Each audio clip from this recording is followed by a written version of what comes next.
내가 옛날에 이렇게 한번 강사 소개한 적이 있었는데 그 이후로 처음으로 제가 이렇게 삼행시로 소개를 받은 것 같습니다. 반갑습니다. 정말 정말 반갑습니다. 제가 아끼고 사랑하는 우리 이국주 목사님이 남부교회 부임하셨다는 소식을 듣고 정말 정말 좋아했습니다.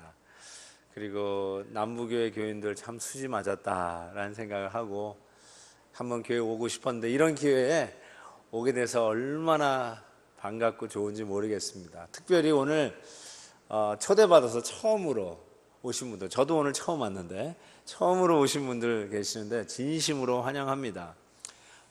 설교 끝나고 나서 정말 말씀에 반응하는 그런 결단의 기도를 한번 같이 하려고 합니다. 그래서 여러분 잘 들으셔야 나중에 반응, 결단, 결심 뭐든 할 테니까 좀 강사가 앞에 서서 좀 부족하더라도 참 주의 깊게 들으시면 좋은 열매가 있는 시간이 되리라고 생각합니다. 제가 우리 이국주 목사님을 만나서 아마 제 설교집이 우리 이국주 목사님 때문에 처음으로 나오게 됐어요. 하도 이렇게 옆에서 격려하는 바람에 그러면서 나름대로 책임 있는 설교자로 쓰려고 몸부림쳤던 계기가 되었던 것을 생각해 보면 참 만남은 중요한 것 같습니다. 오늘도 저와 여러분의 만남은 우연이 아니라고 생각합니다. 노사연의 노래를 꼭 부르지 않더라도 만남에 우리 예수 믿는 사람들은 특별히 필연적 의미와 목적이 있다고 생각합니다. 그런 의미에서 오늘 본문에 등장하는 한 여인이 의미 있는 만남을 갖습니다. 이 여인을 성경에서는 이렇게 묘사를 합니다. 이혼을 5번 한 여인입니다. 그리고 지금 아무 남자와 동거 중에 있다고 이야기합니다. 그것만 생각해봐도 이 여인이 얼마나 참 외롭고 힘든 인생을 살고 있는지를 미루어 짐작할 수 있습니다. 예수님 살던 당시가 지금부터 한 2000년 전이라고 생각해 볼 때 예수님이 보리떡 5개와 물고기 2마리로 5,000명을 먹이셨던 기적이 성경에 기록되어 있습니다. 그때 5,000명을 먹였다고 하는 그 숫자에 여자의 숫자는 들어가지 않습니다. 아이 숫자도 들어가지 않습니다. 그만큼 여성들의 여권이라고 그럴까요? 그 인권은 절대로 보장되지 않았던 시대라고 생각할 수 있어요. 즉 사람 수에 안 들어갔어요. 그 당시 여자는 사람이 아니무니이다. 제가 하는 이 고상한 조크를 아시는지 모르겠습니다. 여자는 사람이 아니었어요. 죄송하지만. 근데 옛날 호랑이 담배 피던 시절에는 그랬나 보다 라고 할지 모르지만 실은 여러분 미국도 20세기 들어와서야 여자들이 처음으로 투표권을 얻었던 거 아십니까? 그런 거 생각해 보면 결단코 이 여인의 당시 상황을 그냥 옛날 고리빗짝 이야기다 이렇게 제낄 수 있는 게 아니라 굉장히 우리와 비슷한 점이 많이 있다라고 생각할 수 있습니다. 그런 상황 속에서 여인에게 있어서의 결혼은 그 여인의 신분이요, 사람됨이요, 살아야 할 이유요, 목적이라고 이야기해도 과언은 아닙니다. 그런데 그것을 5번이나 실패를 하고 지금은 아무 남자와 살고 있다라고 이야기를 합니다. 제가 사는 동네 UCLA라는 대학이 있어요. UCLA 대학에서 그 지놈 바이올로지라고 하는 게놈 생물학이라고 하는 의료 학지에 UCLA에서 연구한 그 자료가 발표되었는데요. 거기에 보니까 외로움을 잘 타는 사람일수록 질병을 유발하는 특정 유전자가 과도하게 활성되어 있다라고 밝혔습니다. 그러니까 예를 들면 치매, 혈압, 심혈관 질병, 심지어는 이런 감기, 또 메르스 같은 이런 것들에도 감염될 수 있는 위험이 이 외로운 사람에게 월등히 많다는 것이에요. 제가 왜 이런 얘기를 하냐면 지금 5번이나 이혼을 하고 아무 남자와 지금 동거하고 있는 이 2000년 전의 사마리아 여인. 이 여인은 아마 극심한 외로움 가운데 있었을 거라고 저는 생각이 들고요. 그 외로움 속에서 그냥 건강하게 외롭게 사는 것이 아니라 틀림없이 큰 질병이 있었을 거라고 저는 짐작할 수 있습니다. 여러분 5번이나 이혼했다니까 이 여인의 나이가 한 몇 살쯤 되었으리라고 상상하십니까? 네? 몇 살쯤 됐을까요? 한 번 이혼하고 다시 재혼할 때까지 몇 년 걸립니까? 평균적으로? 일부 때는 반응이요 얼마나 빨리빨리 오는데요. 계산까지 딱 해가지고 여자 나이까지 딱 맞추는데 2부 때는 좀 반응이 좀 늦네요. 예를 들어서 첫 초혼을 한 20세에 했다고 하십시다. 그러면 한 5년 걸린다고 해요. 이혼하고 재혼하는 게. 그러면 5번 했으니까 5, 25. 그러면 한 45. 그리고 지금 이름 모를 남자와 살고 있으니까 별에서 온 남자와 살고 있는지 모르겠지만 한 그쯤 되지 않을까요? 그래서 많은 학자들이 한 50대, 60대까지 보는 것이 일반적인 사례입니다. 자, 그러면 지금은 우리가 평균 수명이 70이요, 80이잖아요.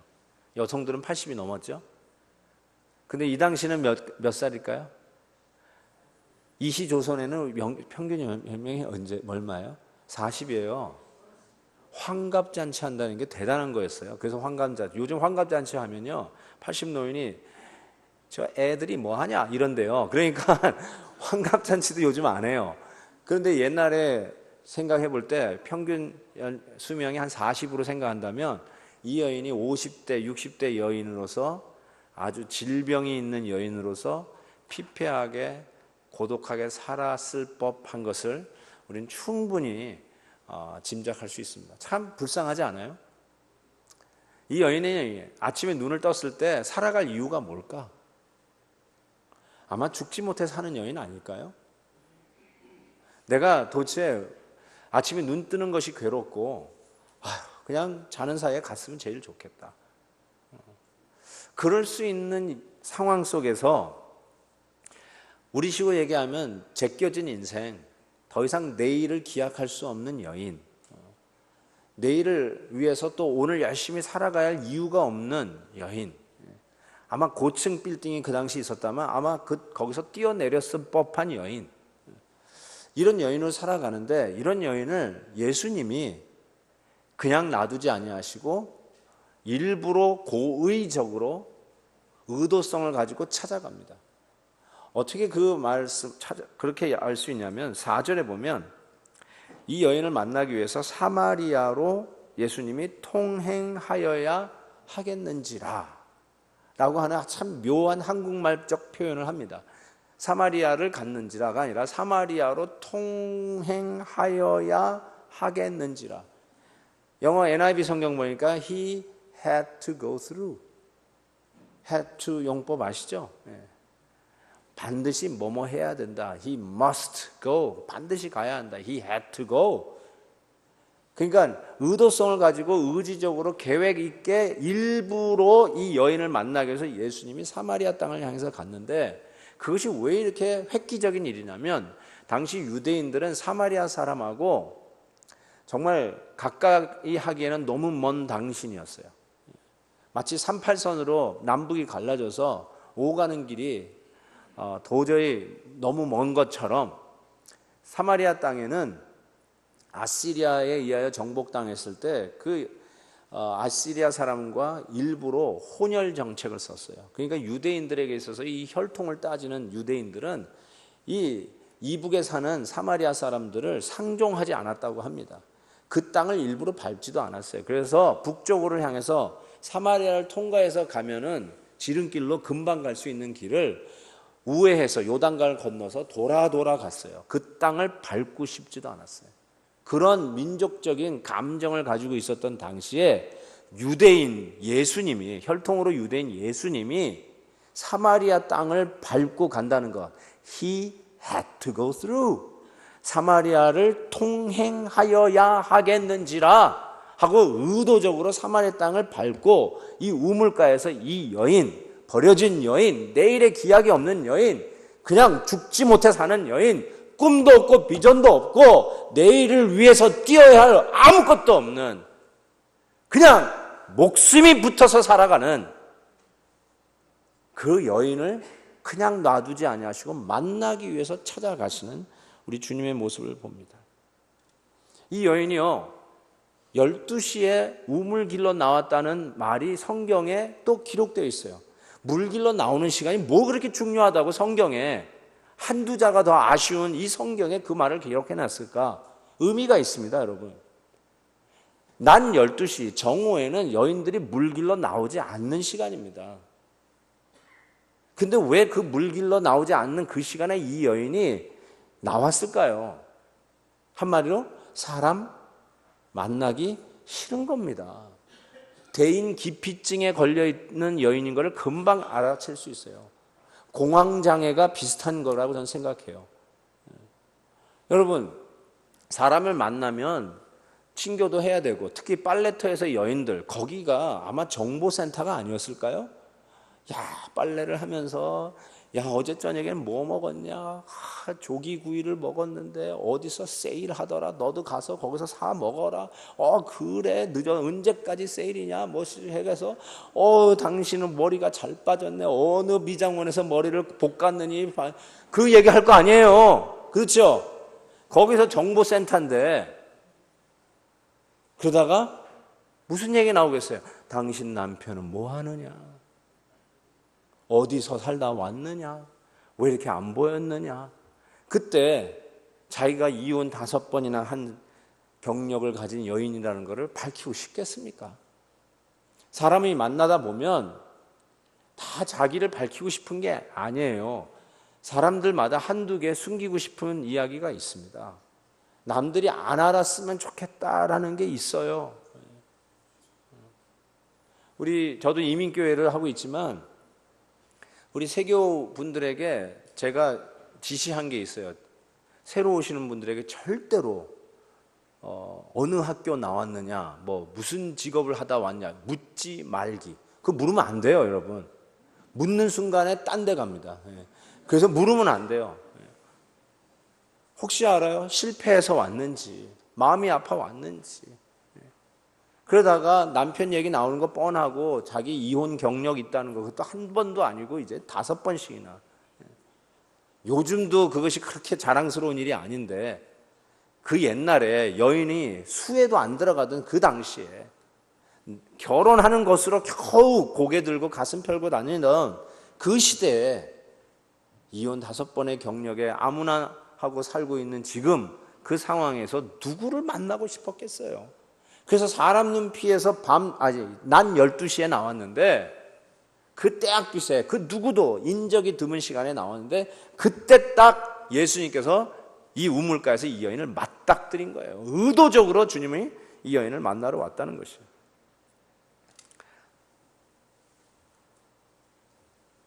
그때 예수님께서 이 여인에게 무슨 얘기를 하냐면 13절에 보니까 이 물을 마시는 자마다 다시 목마르니요 내가 주는 물을 마시는 자는 영원히 목마르지 아니하리니 나의 주는 물은 그 속에 영생하도록 솟아나는 샘물이 되리라. 이 이야기가 여인에게 얼마나 솔깃했겠어요. 사람 피해서 일부러 정오 12시에 물 길러 나왔는데 더 이상 물 길러 나올 필요가 없다니까. 그냥 집안에서 나오지 않고 그냥 살 수 있다니까. 더 이상 누구를 만날까 봐 겁낼 필요가 없다니까. 얼마나 솔깃했겠어요. 그래서 이 여인이 15절에 주여 그런 물을 내게 주사 목마르지도 않고 또 여기 이 사람들 눈 피해서 물 기르러 오지도 않게 하옵소서. 딱 그 얘기 하잖아요. 정확하게 그 얘기를 했어요. 여러분, 이 여인은 자기의 목마름을 적어도 고백을 하는 그런 여인이었어요. 그리고 그 목마름을 채워달라고 주님 앞에 정식으로 요청하는 것을 보게 됩니다. 여러분도 한번 그러셔보신 적 있는지요? 정말 내가 가진 이 필요를 주님 앞에 정식으로 한번 도와달라고 요청, 기도, 간구, 그런 거 해보신 적이 있는지요? 아니면 뭐 이런 것까지 구해, 뭐 이런 것까지 해달라고 그 바쁘신 하나님 앞에 구해 하면서 스스로 내가 할 일은 내가 해야지 하면서 그렇게 자기 인생을 내가 챙겨야 된다고 하면서 여기까지 오셨는지요. 근데 여러분, 때로는 내가 할 수 없는 일들에 부딪히지 않습니까? 어떤 불치의 병에 암 선고를 받는다든지, 불의의 사고 속에 어찌할 수 없는 길에서 낭망하면서 땅을 치는 것 외에는 다른 일이 없어서 어떡할까 하다가 우리 딸이 믿는 하나님 살아계시면 좀 도와주세요. 우리 아내가 새벽마다 가서 새벽기도 한다는데 그 하나님 살아계시면 좀 도와주십시오. 이번만큼은 도와주십시오. 그렇게라도 한번 정식으로 나의 이 해결될 수 없는 이 문제를 한번 그분에게 정식으로 도움을 요청해 보신 적이 있는지요? 아니면 아직까지도 자존심 세우고 있는지요? 풍랑을 만난 배에서 이제 배가 뒤집어지기 일보 직전이에요. 그러니까 선장이 그랬대요. 도저히 안 되겠습니다. 여기 혹시 하나님 믿는 분 안 계십니까? 아무도 없더래요. 아니 정말 아무도 안 계십니까? 우리 기도라도 해야 되지 않겠냐고. 이거 곧 죽기 일보 직전이에요. 그때 어떤 사람이 손을 딱 들더래요. 어떻게 된 겁니까? 제가 30년 전에 교회를 다닌 적이 있다고. 근데 거기 중에서는 그래도 그나마 그 사람이 제일 나은 거예요. 그럼 당신이 좀 기도하라고. 그래가지고 이 30년 전에 주일학교 출신이었던, 그다음 이후로는 교회를 가보지 않았던 이 사람이 이 풍랑으로 인해서 배가 뒤집어지기 일보 직전에 기도를 하는 거예요. 기도를 시작합니다. 하나님, 제가 지난 30년 동안 아쉬운 얘기 한 적이 있습니까?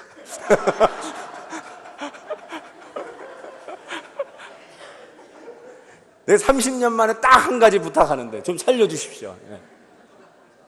그랬다고 그래요. 여러분, 참 그런 얘기를 들으면서도요, 끝까지 자존심 세우는 거예요. 제가 뭐 매일같이 주세요 하는 사람입니까? 30년 만에 비로소 한 번 부탁하는데, 들러달라고 하는데, 그 순간에도 죽기 일보 직전에도 자존심의 칼날을 세우고 있는 이 인간의 모습을 보세요. 어쩌면 여러분 이 가운데 그런 분이 계시지 않을까 싶어요. 기도하는 사람들 보고 한심하게 생각하고, 야, 저런 건 지가 해결하지 왜 하나님한테 얘기해? 어떤 분은요, 정말 암에 걸렸는데도요, 기도 안 해요.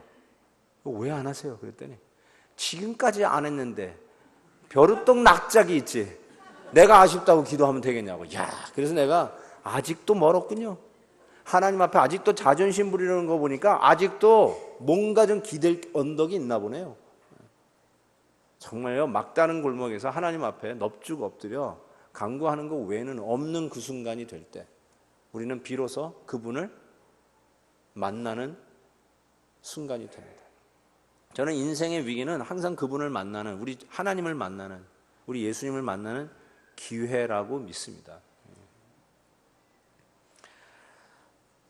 자, 이렇게 자기의 그런 목마름, 외로움, 인생의 막장 드라마를 쓰고 있는 이 여인이, 야, 그럴 필요가 없다라고 하는 이 주님의 말씀에 나에게 금을 좀 주세요 라고 했다는 거예요. 그때 예수님께서 그래? 그러면서 물을 줬을 법한 상황인데, 그때 예수님께서 하신 말이 네 남편을 불러오라 라고 한 거예요. 아니, 밑도 끝도 없이, 아니, 물을 주시든지, 뭐 매직 신비한 물을 주셔가지고 이제부터는 더 이상 목마르지 않게 하시든지, 아니 갑자기 밑도 끝도 없이 왜 네 남편을 데려오라는 거예요. 이 말은요, 이런 거예요. 쉽게 얘기해서 머리가 아프다고, 아니 뭐 예를 들어 배가 아프다고 그랬는데 알고 보니까 맹장염이에요. 근데 맹장염인데 그냥 탈레놀 진통제 하나 주고 이거 먹고 좀 진정해보라고 하는 것이 아니라, 수술해서 맹장 떼내자, 수술하자 라고 하는 말이 바로 네 남편을 데려오라는 말이에요. 그냥 표면으로 드러나는 것만 미봉책으로 덮고 가겠다는 것이 아니라, 정말로 왜 이 여인이 계속 목마르는가. 이 여인이 5 남자와 이혼 재혼을 해가면서 지금도 이름 모를 남자와 동거하면서 추구하는 게 뭘까? 이 피폐하고 외롭고 고독한, 그것도 질병을 얻어 하루하루 사는 게 정말 힘들었을 법한 이 여인이 도대체 왜 또 빈 항아리를 들고 우물에 물 길러 나와야만 하는가? 죽지 못해. 그냥 죽지. 왜 또 물 항아리를 들고 우물가에 나오는가? 도대체 이 여인에게 있는 그 한없는 목마름과 갈증은 어디서부터 흘러나오는 것인가?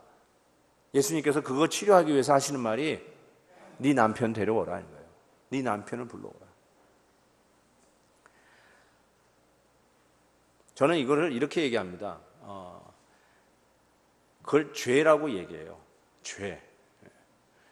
아까도 얘기한 것처럼 그 게놈 생물학 의학 잡지에 나온 UCLA 연구 발표에 외로움을 많이 타는 사람들에게는 바로 이런 질병에 훨씬 수월하게 걸릴 수 있는 유전인자 DNA가 있다는 거예요. 우리가 남들 보기에는 다 채워진 것 같고, 남들 보기에는 유명해진 것 같고, 남들 보기에는 더 이상 부족함이 없고 출세한 것 같고, 야, 내가 저 위치에 있다면 더 이상 바랄 게 없겠다 라고 하는 사람인데도 불구하고 뭔가 목마름에 있어서 계속해서 추구하고 뭔가 가지고 다니는데 그 가지고 다니는 항아리를 보니까 비어 있어요. 모든 사람들이 다 항아리 들고 다니는 거 아니에요? 그게 이력서든 자기 스펙이든 자기의 과시든 자기 증명이든 나의 됨을 보여주려고 하는 그 무엇이든지 간에 다 들고 다녀요. 야, 대단한 거 들고 다니는데 대단해. 정말 멋져. 그럼에도 불구하고 들여다보니까 빈 물 항아리. 그래서 그것이 뭐가 부족한지 또 채우고 또 채우고 또 채우고 계속 채워도 또 채워야만 하는 그런 빈곤과 절대 목마름 속에 살아가는 그 인생에게 예수님께서 내 남편을 데려오라. 즉 그 목마름을 자극하고 기인하는 그것이 무엇이냐? 죄라고 하는 DNA라는 거예요. 죄 DNA가 딱 붙어 있는 거예요. 그래서 그 환경만 되면 그것이 돌출할 수밖에 없어요. 표면으로 부상할 수밖에 없어요. 다 편하면은 다 근사한 사람 같아요. 그런데 그 상황이 되면 절대로 그럴 리 없을 것 같은 사람의 입에서 막말이 나오기 시작하고, 그렇게도 얌전한 사람들의 뚜껑이 열리면서 분노하고 화를 내고 그냥 비인간적인 모습으로 변하고 괴물같이 변하고, 그렇게도 얌전했던 남편이 아내에게 손을 대기 시작하고, 그렇게도 고분고분한 살림꾼인 아내가 밖으로 돌아다니기 시작하고, 어떻게 엄마 아빠 말이면 하늘같이 듣던 아이들이 반항하기 시작하고, 이 모든 일들이 어디서부터 시작되는가 생각했는데 그것이 바로 죄라고 하는 DNA가 다 있다는 것이에요. 그 문제를 해결하기 위해서, 그 목마름이 항상 나오는 원천을 해결하기 위해서 주님께서 이 여인에게 하신 말이 네 남편을 데려오라는 거예요. 여러분, 제가 재미난 얘기 할게요. 재미난 얘기 한다는 말은 뭐냐면 끝나고 나면 웃어주셔야 된다는 말이에요. 네. 떡볶이하고 김밥이 시장에서 팔리고 있는데 떡볶이는 안 팔리고 김밥만 팔리는 거예요. 그러니까 떡볶이가 시기를 했어요. 이건 김밥만 팔린다고요. 어떡하면 할까 해가지고 안 되겠어요. 그래서 김밥을 죽이기로 작정을 했어요. 그래서 그날 밤에 김밥이 자고 있는 방에 몰래 들어갔어요. 깜깜한 방이었어요. 그러니까 김밥이 누워 있었어요. 그 김밥을 찌르고 나왔어요. 그리고 이제부터는, 내일부터는 떡볶이의 세상이 되리라. 근데 여러분, 웬일이에요? 아침이 밝았습니다. 근데 문을 턱 열고 들어오는데 보니까 김밥이 들어오는 거예요. 깜짝 놀랐어요. 이게 어떻게 된 거예요? 근데 김밥이 딱 오더니 떡볶이에게 얘기했습니다. 떡볶이야, 예, 어젯밤에 순대 형님이 돌아가셨다. 그러면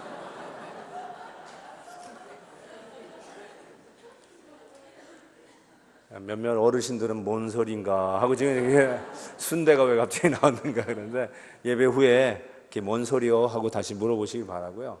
여러분 웃으셨죠? 왜 웃었는지 아세요? 여러분에게 죄라고 하는 DNA가 다 있기 때문에 웃은 거예요. 시기가 뭐고 시기가 얼마나 심해서 살인까지 저지르려고 하는 그 이유도 이해가 되고, 그거 이해가 안 돼가지고 뭐 어리둥절하는 분 한 분도 없어요. 다 알아요. 알아들었어요. 왠 줄 아세요?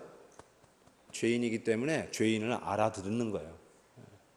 우리 모두가 정도의 차이는 있을지 모르지만 죄라고 하는 DNA가 딱 붙어 있어서 어느 순간 어느 상황이 되고 남보다 극한 상황이 되면 반드시 돌출하게 돼 있습니다.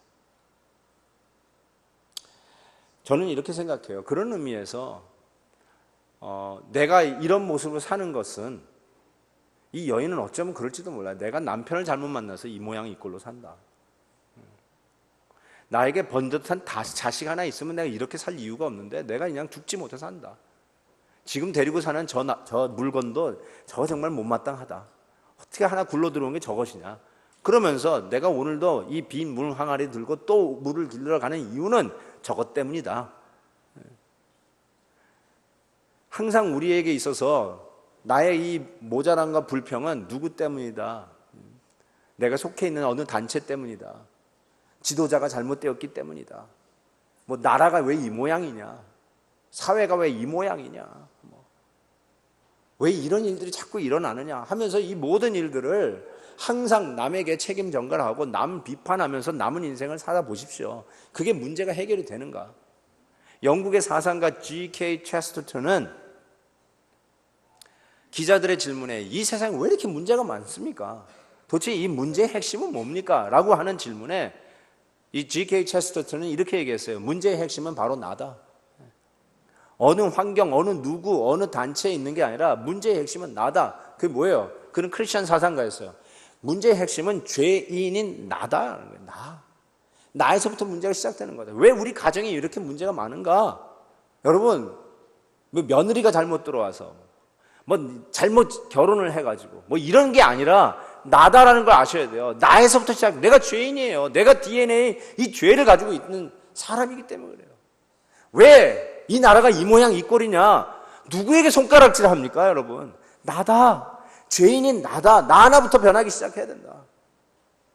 죄라는 이 문제를 심각하게 생각하셔야 돼요. 내가 뭐 그렇게 큰 죄를 졌냐고요? 그렇지만 우리는 기본적으로 죄인이에요. 들킨 죄인은 감옥에 있지만 안 들킨 죄인들은 이렇게 버젓이 있다니까요. 들켰느냐 안 들켰냐의 차이지 우리는 다 똑같은 의미에서 죄인이라는 것을 깨닫게 돼요. 그런 의미에서 죄의 문제를 들추시는 거예요.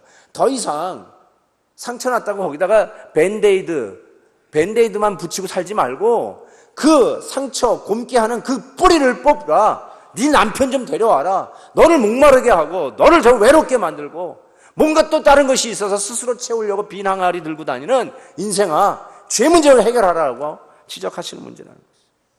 그래서 예수님이 이런 얘기했어요. 이 산에서도 말고 예루살렘에서도 말고 너희 아버지께 예배할 때가 온다고 그랬어요. 사마리아 사람들은 예루살렘 못 갔어요. 예루살렘 성전에서 예배 드리고 싶어도 못 갔다고요. 그래서 자기 땅에 그리심 산에다가 제단을 쌓고 거기서 예배 드렸어요. 그러니 여기서 드리는 예배는 정당하지 않다. 고로 예루살렘에서만 정당하다. 너희들이 못 가게 하니까 이제는 여기다. 하나님이 이쪽에서 예배를 받으신다. 아무리 그래봤자 환경 탓하지 말고 이제는 언제 어디서든지 어떤 환경을 막론하고 신령과 진리로 예배할 때가 온다. 예수 그리스도의 이름으로 예배할 때가 온다. 하나님께 나아갈 때가 온다. 환경 탓하지 말고 내 안의 죄 문제를 보라라고 말씀하는 것입니다. 따라서 우리가 느끼는 이 모든 문제는 환경의 문제에 앞서서 내 문제라는 걸 아셔야 돼요. It's my problem. 내 죄예요. 더 죄, 더 sin. 정반사를 붙인 죄 말입니다. 여러분이 맨날 거짓말하고 맨날 실수하는 그 복수형 죄 말고 우리의 밑바닥에 근원에 바닥에 깔고 있는 정관사 붙인 죄 말이에요. 그 죄가 오늘도 우리를 이렇게 만드는 거예요. 우리가 오늘도 이 상황 속에 그렇게 반응하게 만드는 것입니다. 이 죄의 문제를 해결해 주기 위해서 우리 주님이 오신 겁니다. 건강한 자에게는 의원이 필요 없대. 병든 자에게야 의사가 필요한 것처럼 우리 주님이 오신 이유도 그 얘기 하셨어요. 의인에게는 구세주가 필요할 이유가 없죠. 죄인인 것을 깨닫는 자에게 구세주가 필요하듯이 하면서 주님이 당신이 오신 이유를 얘기해요. 성경은 이야기합니다. 의인은 없을 때 하나도 없다라고 얘기합니다. 아무도 없어요. 그 말은 여러분이 깨닫지 못했을 뿐이지 다 우리가 하나님 앞에서는 다 죄인 일반이라는 것이에요. 의인은 없죠. 여기 의인 있어요? 왜 눈을 피하십니까? 여기 의인 있어요? 없어요? 제가 얘기했더니 보스턴에 계시는 어떤 장로님인데 손을 드니 여기 의인이 있습니다. 그래서 어떻게 의인이세요? 그러니까 제 이름이 이의인입니다. 그러다 제가 그래서 그랬어요. 이름이 의인에도 의인은 없는 겁니다. 그랬어요. 성경은 의인이 없대 하나도 없다라고 했어요. 주기도문에 우리가 우리의 죄를 사하여 준 것 같이 우리의 죄를 사하여 주옵시고 Forgive our debt as we forgive our debtors. 그러면서 죄를 forgive our sin이라고 or trespass라고 안 하고 debt이라고 쓰는 걸 보면 죄는 빚이에요. 빚. 빚진 자 할 때 그 빚. 예수님께서 그 죄의 빚을 탕감하시기 위해서 오신 사건이 십자가 사건입니다. 아니 2000년 전에 유대인 청년이 십자가에서 내 죄를 갚기 위해서 돌아가셨다는데 그게 믿겨집니까 여러분? 하나도 와닿지 않죠. 근데 여러분에게 제가 부탁을 드리고 싶은 거는 하나도 안 와닿는다고 진리가 아닌 건 아닙니다. 내가 느끼지 못했다고 그것이 안 일어난 사건이 아니에요. 여러분 네덜란드를 구한 소년의 이야기 아시죠? 벽에 금이 갔어요. 물이 조금씩 새기 시작했어요. 그걸 막았어요. 손가락을 막고 점점 구멍이 커지니까 옷을 벗어서 막고 밤새 그걸 막고 있었어요. 그래서 해가 돋은 후에 와서 그걸 수리해가지고 실은 그 소년이 그 물을 막지 않았으면 그날 그 마을 전부 다 수장되었어요. 다 죽었어요, 여러분. 그런데 많은 사람들은 아침에 개운하게 자고 일어나면서 자기가 건강해서 다시 일어났는 줄 착각합니다. 누군가가 구해준 거를 못 느꼈다고 누군가가 그 희생적인 헌신을 통해서 자기가 살아난 거를 몰랐다고 그 일이 안 일어난 게 아니에요. 느끼지 않아도 가슴에 와 안 닿다도 누군가가 여러분을 살리기 위해서 그 희생적인 일을 했기 때문에 여러분이 아침에 일어난 거예요. 십자가 사건이 저는 그런 거라고 생각해요. 안 믿겨져요? 맞아요. 안 믿겨지는 거죠. 그럼에도 불구하고 그게 안 일어난 일이 아니에요. 여러분을 위해서, 나를 위해서. 오늘도 내 안에 이 죄악의 DNA가 더덕더덕 붙어 있어서 오늘도 내가 목마르고 오늘도 힘들고 오늘도 내가 왜 이 모양으로 살아야 돼? 내가 아니야. 왜 우리 가정은 이 모양이고 왜 이 나라는 이 모양이고 누구처럼 말이죠. 이 나라에다가 뭐 메달 받은 거 반납하고 시민권 반납하고 나를 내 가족을 못 지키는 이 나라 대한민국 시민이기를 거부한다 하면서 이민 간 사람처럼 내가 이 땅에서 못 살겠다 하고 날아가는 사람처럼 그렇다고 해서 나의 이 죄 문제 해결하기 위해서 예수님이 십자가에 돌아가시는 것이 안 믿겨진다고 안 일어난 일이 아니라는 것이죠. 주님께서 여러분을 위해서 십자가에 그 죄 문제 해결하시기 위해서 피와 물을 다 흘리시고 저와 여러분의 죄의 가격을 한 번에 탕감하셨습니다. 믿든 말든 분명히 그렇게 하셨습니다. 어느 날 어느 순간에 느껴지고 와닿는 진리의 순간이 있어요. 그때가 소위 거듭나는 순간일 수 있을 거예요. 그때가 바로 헌신하는 순간일 거예요. 그게 그냥 설득되어지는 순간이 있어요. 그냥 믿겨져요. 와닿는 순간이 있어요. 울컥 울음이 나는 순간이 있어요. 그게 믿어져요. 안 믿겨지시면 오늘 저와 함께 기도하시기 바라요. 하나님 믿겨지게 해 주옵소서. 와닿게 해 주옵소서. 왜냐하면 주님께서 그 일을 위해서 오셨으니까. 여러분이 잘 아는 이어령 교수님께서 74세에 세례를 받으셨어요. 예수를 믿었어요. 근데 그분은 여러분도 알다시피 반기독교 지성의 대표적인 인물이었어요. 고 함석헌원과 함께 더불어 소위 토론을 하면서 그분은 반기독교적 입장에서 발표하는 자였던 것을 여러분이 잘 아실 것입니다. 근데 그가 어떻게 해서 74세에 기독교인이 됐는가? 그 딸이 LA에서 변호사를 하고 있었습니다. 그래서 제가 아는 분도 그분에게 이 한 사건을 의뢰해가지고 문제를 해결한 것을 제가 기억하고 있는데, 근데 그 딸이 암에 걸렸어요. 30대 초반에. 그리고 그 딸이 낳은 아들이, 그러니까 우리 이어령 교수님의 손자죠. 그러니까 장애아이로 나왔는데 주의력 결핍증, 그다음에 과잉 행동 장애증 판정을 받고 태어났어요. 그 와중에 그래도 아들의 그 장애를 고치기 위해서 변호사 이런 거 다 그만두고 하와이로 가가지고 이 아이 병을 고치기 위해서 최선을 다합니다. 그 딸을 만나기 위해서 이어령 박사가 하와이에 갔을 때를 얘기를 합니다. 그래도 아버지가 왔다고 음식을 준비하는데 이 암으로 인해서 눈이 점점 어두워져서 잘 보이지 못하는 이 딸이 그 가운데도 설거지하는 모습이 너무너무 안타까운 거예요. 한번 생각해 보세요. 자기 딸이 안 걸린 것도 안타까운데 그 딸이 아들을 낳은 자기 손자가 또 장애를 가지고 있는 거 보고 지금 기가 막힌 상황 아닙니까? 어찌할 바를 모르는 상황 아닙니까? 그때 이 이어령 교수가 하도 마음이 아파서 예수 믿는다는 그 딸의 하나님 앞에 이렇게 기도하기 시작합니다. 하나님, 나의 사랑하는 딸 미나에게 희망의 빛을 거두시지 않는다면 남은 삶을 주님의 종으로 살겠나이다. 평생 반기독교적 지성인을 자부하며 살던 그 노 교수가 암투병하는 딸과 장애로 인해서 신음하고 있는 그 손자를 보면서 그 딸이 믿는 하나님 앞에 무릎을 꿇습니다. 도와달라고. 자존심 부리지 아니하고 그 자존심 내려놓고 도와달라고. 그때 참 하나님이 기적적으로 그 딸을 치료해 주시고 손자의 장애도 치료했습니다. 이어령 교수가 이런 표현을 썼어요. 역시 문학인답게 그 기적을 체험하면서 자기는 자기 해체를 경험했다라고 세례받으면서 그 동기를 이야기했습니다. 자기 해체를 경험했대요. 자기 해체가 뭘까요? 내가 여태까지 고집하며 믿어왔던 것이 틀렸구나를 깨닫는 순간에 일어나는 경험, 자기 해체.